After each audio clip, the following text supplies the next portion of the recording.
Hey, this is JC and welcome to Small Brick City, where we want to help you build a Lego city regardless of the space you have. In two previous videos, I shared how to build Lego terrain for a seaside. One was for seaside terrain for a house and the other was for a Lego beach. I shared different techniques to create a very realistic landscape, and thank you for all the positive comments. If you missed those videos, do check out the links in the description below.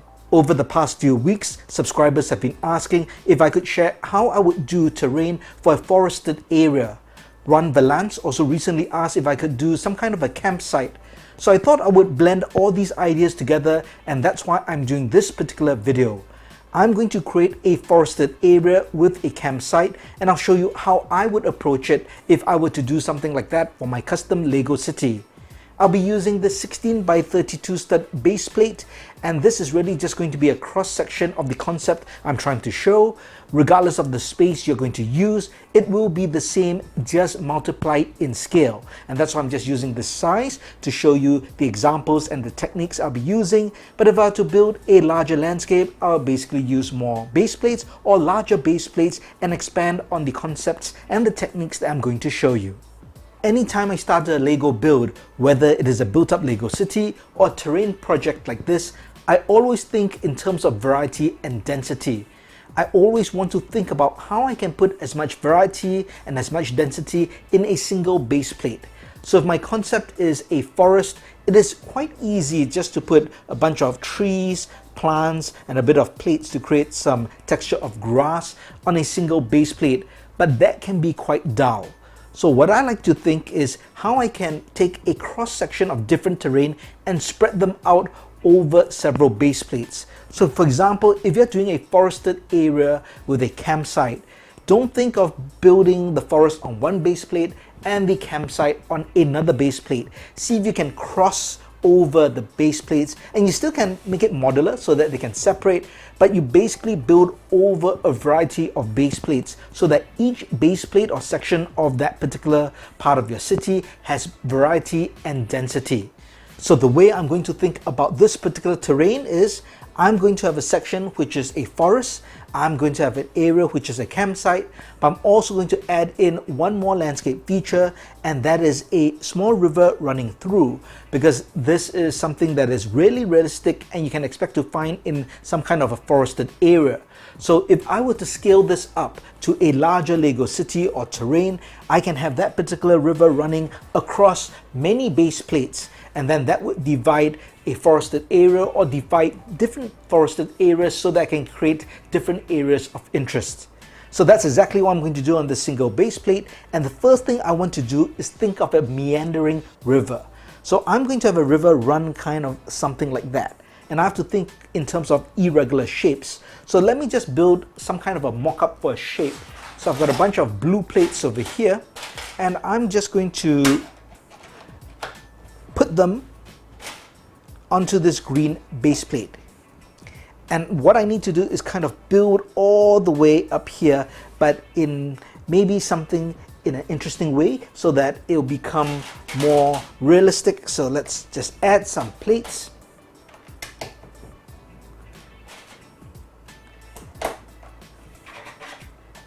And what is important anytime you build landscape like that is to think how you can make it curve and turn, even though you have straight plates. So for example, you could use a plate like this. This is a angled plate, and if I were to put it in something like that, it creates kind of an angle which can be quite interesting.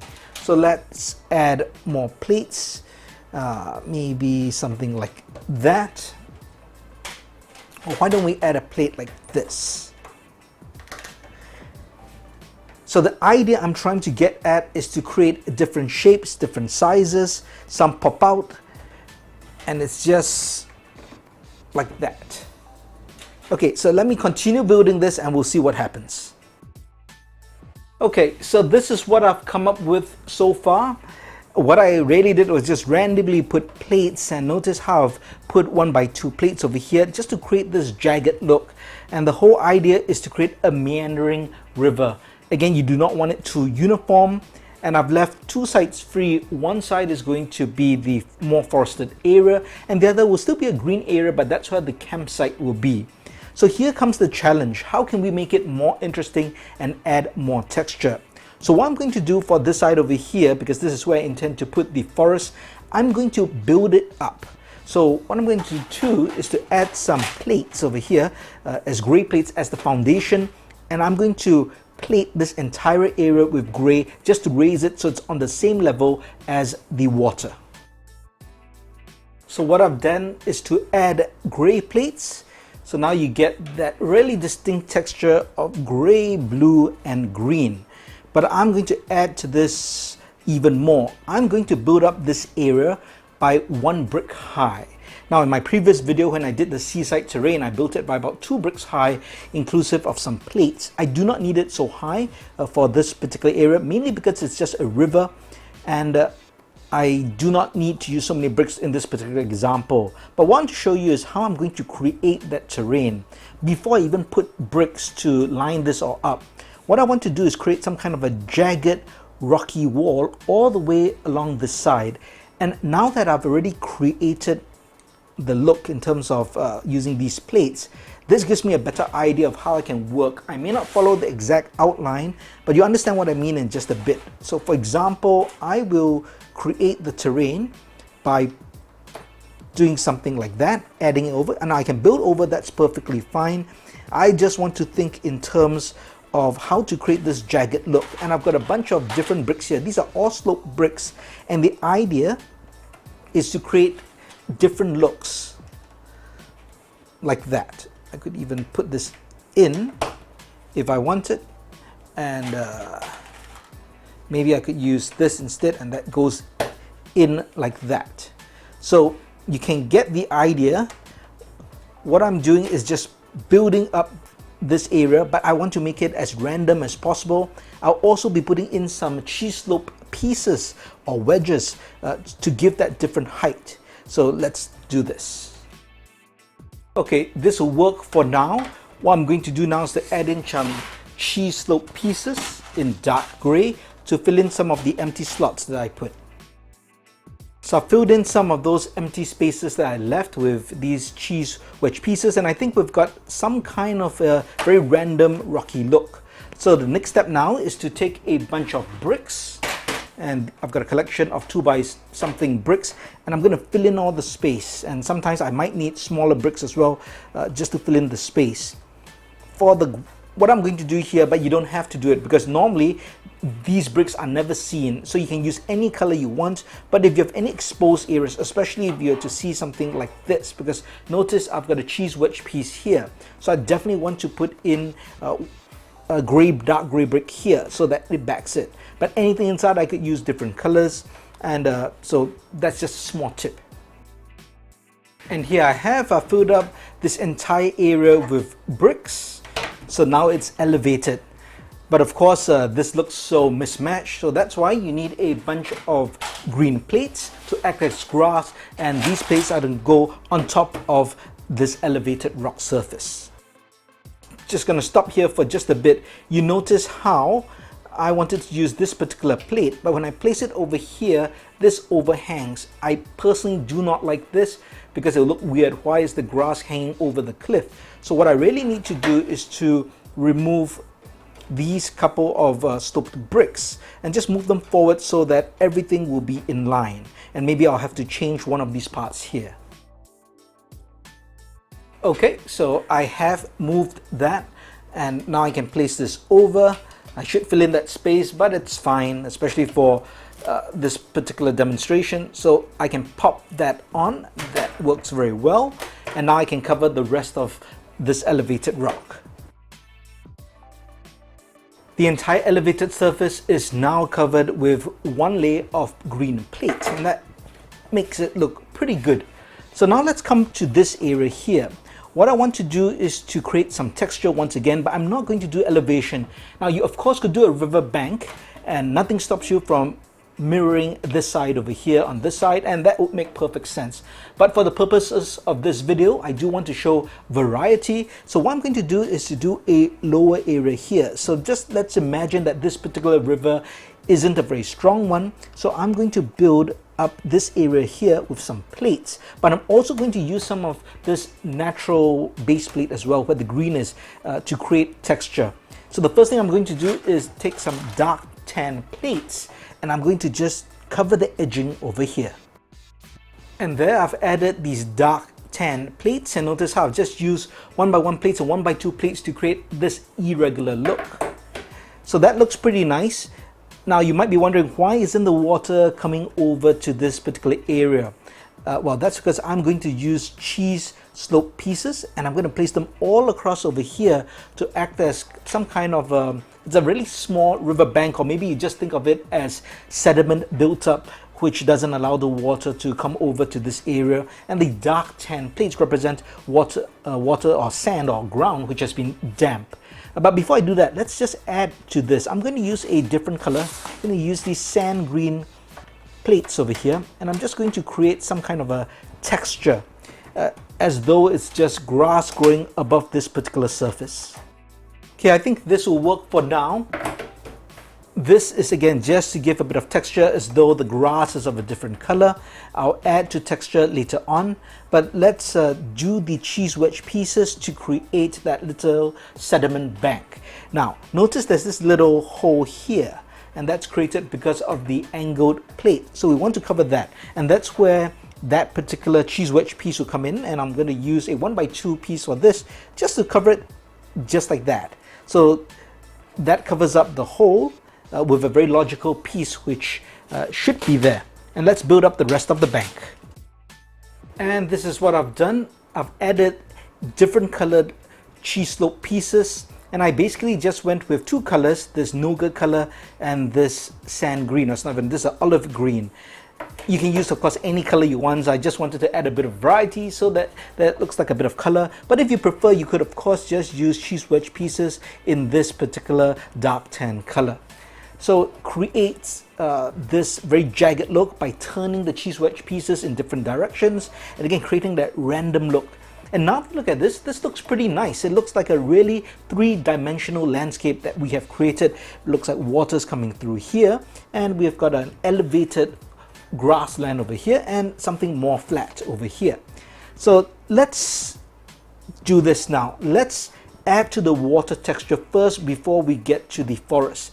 And I'm going to use the same techniques that I shared in the previous two videos of using different colored plates, basically white plates and a different tone of blue, just to create the look of water coming through.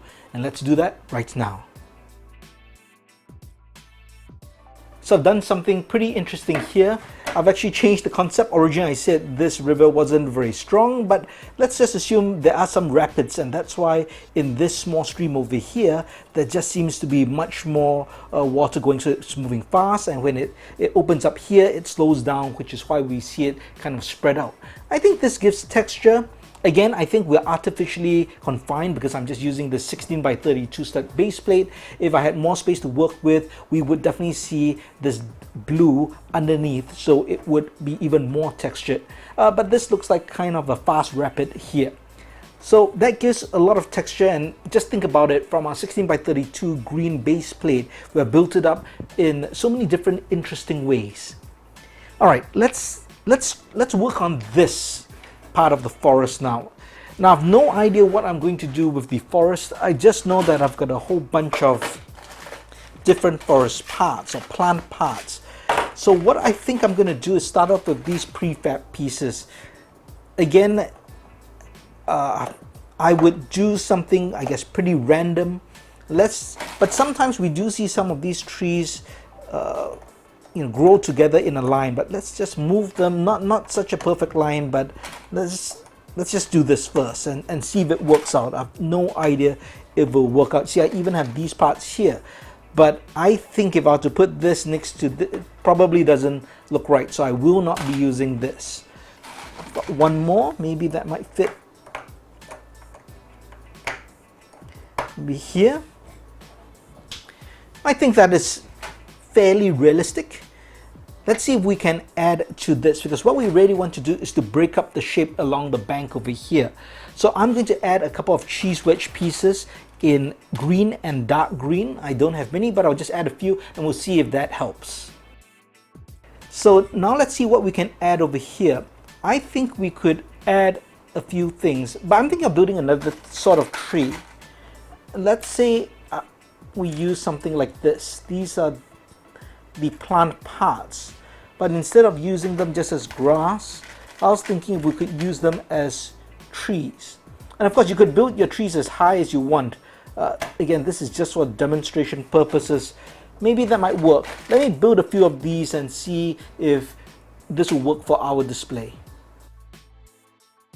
So I've added a bunch of these trees created using these plant parts just stacked on top of each other. I think that works. It really looks busy. But what we need to do is fill in all these spaces over here because there's just too much flat plate. There are a few things we can do. We could put green plate, for example. I've got a few plates here. Maybe the dark green 1x1 plates, and I could just put them all around randomly just to break up the texture. So what I'm looking for is anytime I see too much of an empty space, I'm going to just add in one of these 1x1 green plates, dark green plates, and we'll see if we can break up that visual texture. I think that helps break it up a bit even more, but what I'm going to do now is to fill up the space using these grass parts. And there we have it. I think that really looks like a densely forested area. That's pretty cool, I think. Alright, let's move on to the campsite. So with the campsite, we need obviously a camper. I'm going to take the Boy Scout from the Outdoor Adventure pack, people pack. That's this guy over here. And we're going to assume that this Boy Scout found this location. I thought it'd be a great place for a campsite, and he's going to set up his little camp here. Now this particular set came with that tent, but obviously this plate is too small for that particular tent. It will look oversized and not proportionate. So what I'm just going to do is an outdoor campsite. We'll assume the weather is great here in Small Brick City, so he doesn't really have to worry about the elements. So I'm going to take a few things, and the first thing I'm going to do is I'm going to have a sleeping bag. And I'm going to use this 2x4 plate, and I'll use a 1x2 plate with a 1x2 white towel, and that's like the pillow. So there we have a sleeping bag. We need a couple of accessories. This came with the set, and that's like a butane gas canister that you can use for cooking, outdoor cooking stove, and let's just put that somewhere here. And let's see, I think he'll need a map so he doesn't get lost, and let's put it here. You know what, just to create again more interest, let me take some plates.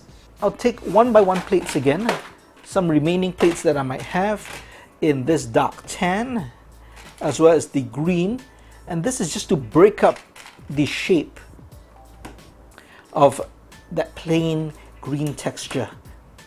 But we can assume it's not as undulating and irregular as the rest of the terrain, and that's why he chose it, because it's smooth enough for him to sleep. But let's just add one or two more just to give it that texture. There's a reason I'm keeping this part here open and flat, because I want to build a fireplace. But let me put this here so that can be angled. Let's move this maybe more here. Okay, I think that works, and maybe we can put him here later on. He's just looking at the water going by. So what I want to do is to build a fireplace. Actually, the fireplace will make sense to put it more here since it's not so close to the sleeping area, but he wants to be warm as well. So let's do it here, but let's move these plates down, and I'm going to build a fireplace here. So to build a fireplace, we need some stones, and just think of how you build a real fire. So I'm going to take a couple of 1x1 light gray plates to act as rocks, and I will form a cross pattern like this. Alright, so imagine these are the rocks that he's using to start a fire. Then I'm going to take this will be wood, And I'm going to use clips with a flame. See, this is a brown 1x1 modified tile with a clip, and I've got a flame piece here, and this is the flame that curves upwards. And it looks pretty cool. That's the basis of a fire. Now we want to have fire over here. I'm going to use these parts here. These are 1x1 studs, but translucent red, orange and yellow, so just different colors. I'm going to stack them, and I'm going to stack them unevenly. So this allows me to take a 1x1 tile over here and another 1x1 tile over here. And because it's different heights, it looks like fires on top of that fire.